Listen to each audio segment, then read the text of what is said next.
Natanggong ang planong pagpanagat sa 18 ka crew human nasunog ang tulo ka mga fishing boat sa General Santos City.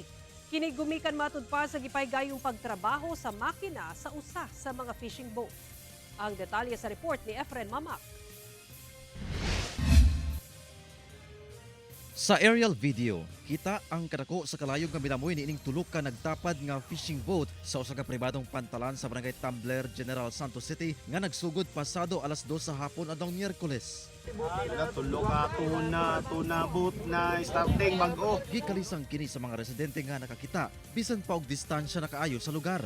Luwaso na to na. Hinuon gilayon kining girespondihan sa BFP. Giuna sa niini og basa ang laing kasigbit nga fishing boat aron dili madamay. Unsay mo tabo, luwaso na to ning isa ka barko. Nadeklara kining fire out human ang kapin usa ka oras. Matud sa BFP Kalumpang Jensan, kasamtangan kunong nagaload og supply alang sa pagpanagat ang mga crew sa usa ka fishing boat. Apan una sila milarga, dunay gipaayo ang kapitan sa makina sa mga fishing boat pinaagi sa hot works sama sa pag-welding hangtod nga nasunog. Nag-initiate din sila ng hot works doon sa loob ng fishing boat. Allegedly, sabi ng kapitan, mayroon siyang pinaayos na tambutso malapit doon sa may engine room.